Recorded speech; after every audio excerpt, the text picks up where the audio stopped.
지출을 관리하고 가능할 때마다 저축하고 과소비를 피해왔는데도 어느 날 통장 잔고를 확인하고는 조용히 묻게 됩니다. 그 많던 돈은 다 어디로 갔을까? 당신만 그런 것이 아닙니다. 지금 이 순간에도 당신은 자신도 모르는 사이에 당신의 삶에 아무런 가치도 주지 않는 것들에 매년 수십만 원, 심지어 수백만 원을 쓰고 있을지 모릅니다. 그리고 무서운 부분은 이것입니다. 가장 큰 상처를 주는 것은 큰 지출이 아닙니다. 작고 눈에 보이지 않는 습관들이 조용히 당신의 저축을 고갈시키고 당신에게서 경제적 평화뿐만 아니라 자유, 존엄성, 심지어 기쁨까지도 빼앗고 있습니다.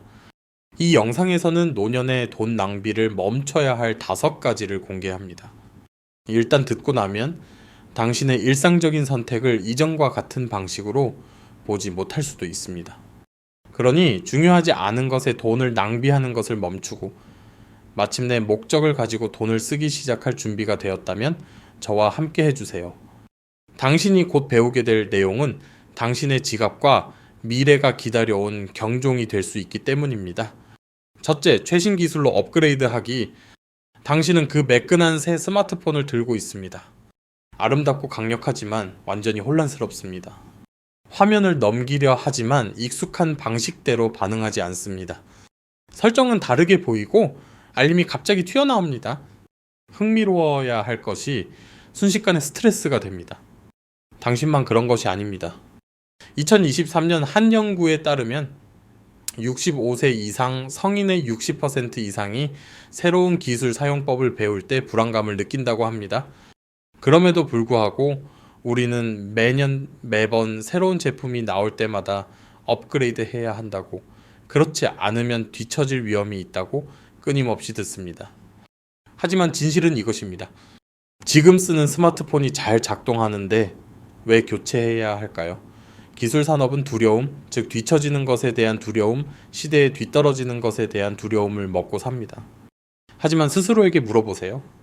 내가 정말 새로운 기기가 필요한가? 아니면 그렇게 하도록 설득당했을 뿐인가? 우리 대부분은 전화를 걸고 이메일을 확인하고 어쩌다 한두 편의 방송을 보는데 기기를 사용합니다. 당신의 현재 태블릿이나 스마트폰은 아마도 그 모든 것을, 그리고 그 이상을 해낼 것입니다. 최신 모델의 작은 변화들은 큰 비용을 정당화하는 경우가 거의 없습니다. 그리고 그 돈은요, 약값, 집수리 비용 혹은 손주들을 보러 가는 비행기 표처럼 즐거운 일에 쓰일 수 있습니다. 금전적인 비용보다 더 큰 것은 정서적인 비용입니다. 새로운 기기를 배우는 스트레스는 단지 짜증나는 일이 아니라 고립감을 줄 수 있습니다. 그러니 구매 버튼을 누르기 전에 잠시 멈추고 물어보세요. 내가 이미 가진 것이 내게 충분히 유용한가? 대부분의 경우 그렇습니다. 우리가 필요하다고 들어온 기기들에 대해 다시 생각해 보는 동안 눈에 띄지 않지만 끊임없이 우리의 재정을 뒤에서 좀먹고 있는 다른 조용한 결정들은 무엇인지 물어볼 가치가 있습니다. 이 내용이 지출 습관을 다시 생각하게 했다면 좋아요를 누르고 댓글을 남겨 소중한 사람과 공유해 주세요. 그리고 구독도 잊지 마세요. 바로 뒤에 더 현명한 이야기가 기다리고 있습니다. 둘째, 사용하지 않는 구독 서비스. 처음에는 눈치채지 못할 수도 있습니다. 여기서 9,000원, 저기서 15,000원 무료 체험으로 시작했거나 읽으려고 했던 잡지였을 겁니다. 하지만 몇 주가 몇 달이 되고 갑자기 당신은 가입했다는 사실조차 잊어버린 것들에 돈을 내고 있습니다. 이 작고 조용한 지출은 종종 확인되지 않은 채로 넘어갑니다. 하지만 2022년 한 설문조사에 따르면 55세 이상 인구의 48%가 더 이상 사용하지 않는 구독 서비스를 최소 하나 이상 결제하고 있다고 인정했습니다. 그리고 당신이 고정 수입으로 생활하고 있다면 그 작은 것들이 빠르게 쌓입니다. 6개월 동안 보지 않은 스트리밍 서비스, 당시에는 합리적이었던 헬스장 회원권, 이것들은 단지 비용이 아니라 오늘날 당신이 사는 삶에 더 이상 맞지 않을 수 있는 과거의 의도들이 남긴 메아리일 뿐입니다. 그리고 괜찮습니다. 그것을 그만둔다고 해서 당신이 실패했다는 의미는 아닙니다. 당신이 성장했다는 의미입니다. 당신이 주의를 기울이고 있다는 의미입니다. 더 이상 가치를 주지 않는 구독을 취소할 때 당신은 단지 돈을 절약하는 것이 아니라 명확한을 되찾는 것입니다. 당신은 이렇게 말하는 것입니다. 내 삶, 내 속도, 내 우선순위. 그 돈을 대신 손주에게 점심을 사주는데 사용한다고 상상해 보세요. 오랜 친구를 만나러 가는 채 기름을 넣는데 사용한다고 상상해 보세요. 혹은 단지 당신의 돈이 배경에서 사라지는 것이 아니라 당신을 위해 일하고 있다는 것을 알며 더 편안히 쉬는 것을 상상해 보세요. 그러니 질문은 이것입니다. 당신의 월간 청구서는 당신의 삶을 반영하고 있나요? 아니면 그저 어지럽히고 있나요? 이 내용에 공감했다면 좋아요를 누르고 댓글을 남겨 이 이야기가 필요한 사람과 공유해 주세요. 그리고 구독도 잊지 마세요. 당신의 다음 장은 지금 시작됩니다. 더 이상 우리에게 도움이 되지 않는 것을 잘라내는 것은 안도감을 줍니다. 하지만 우리가 불필요한 것을 정리했다고 생각할 때쯤 그 순간에는 위안이 되지만 시간이 지나면서 상상 이상으로 많은 비용을 치르게 하는 습관이 여전히 하나 남아 있습니다. 셋째, 과도한 음식 배달 서비스. 처음에는 순수하게 시작됩니다. 어느 나른한 저녁 배달 앱 하나, 문 앞에 도착한 따뜻한 식사. 하지만 해롭지 않은 즐거움처럼 느껴지는 것이 금세 습관으로 변할 수 있습니다. 당신이 예상했던 것보다 더 많은 비용이 드는 습관 말입니다. 이 면을 들여다보면 18,000원짜리 샌드위치가 배달비, 서비스 요금, 팁까지 더해지면 36,000원 이상으로 부풀어 오를 수 있습니다. 한 소비자 보고서에 따르면 자주 이용하는 사람들은 음식 기본 가격의 거의 2배를 지출한다고 합니다. 이것은 빠르게 쌓입니다. 그리고 당신이 고정 수입으로 생활하고 있다면 그 돈은 더 나은 곳에 쓰일 수 있습니다. 처방약값, 이발 비용 혹은 손주를 위한 작은 특별한 선물처럼 말입니다. 하지만 비용은 단지 금전적인 것만이 아닙니다. 다른 무언가가 슬며시 사라집니다. 바로 음식과의 연결입니다. 채소를 씻거나 냄비를 젓는 간단한 행위, 이것들은 귀찮은 일이 아닙니다. 마음을 안정시키는 의식과도 같습니다. 하루의 리듬을 가져다 줍니다. 당신이 여전히 통제하고 있고 여전히 유능하며 여전히 창조하고 있다는 것을 상기시켜 줍니다. 장보기를 건너뛰는 것에 대해 2번 생각하지 않을 수도 있지만 그것조차 숨겨진 가치가 있습니다. 계산원의 미소, 청각 코너에서 마주치는 익숙한 얼굴, 이 작은 순간들이 당신을 지역사회와 연결해 줍니다. 배달을 시킬 때마다 그 순간들은 희미해집니다. 물론 거동이 불편하다면 음식 배달이 필수적일 수 있습니다. 그리고 그것은 괜찮습니다. 하지만 다시 주문 버튼을 누르기 전에 생각해 보세요. 이 식사가 내 손에서 나올 수 있을까? 미리 만들어 둘 수 있을까? 더 저렴한 지역사회 서비스에서 올 수 있을까?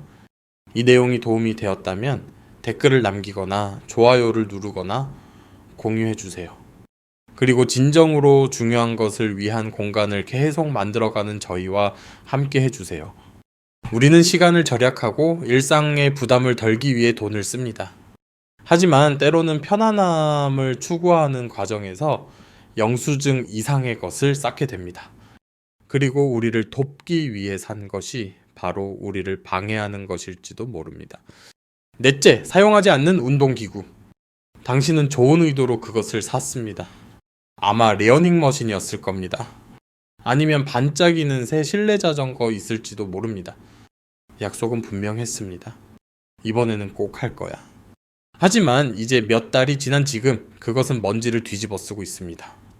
어쩌면 옷걸이로 전락해 있을지도 모릅니다. 당신만 그런 것이 아닙니다. 한 언론 보도에 따르면 가정용 피트니스 장비의 거의 40%가 1년 안에 사용되지 않는다고 합니다. 그 260만 원짜리 기계는요, 더 이상 건강으로 가는 길이 아닙니다. 그것은 충족되지 않은 기대감을 조용히 상기시키는 존재일 뿐입니다. 하지만 문제는 장비가 아니라 그 뒤에 있는 생각입니다. 우리는 건강해지려면 큰돈을 써야 한다고 듣습니다. 올바른 기계가 우리에게 동기를 부여할 것이라고 듣습니다. 건강은 강철과 화면 속에 산다고 듣습니다. 하지만 진실은 더 간단하고 부드럽습니다. 건강은 구매하는 것이 아니라 실천하는 것입니다. 우체통까지 걷기, 잠들기 전 스트레칭, 부엌에서 춤추기 같은 작은 일상의 선택들이 당신의 몸을 움직이게 하고 정신을 강하게 유지합니다.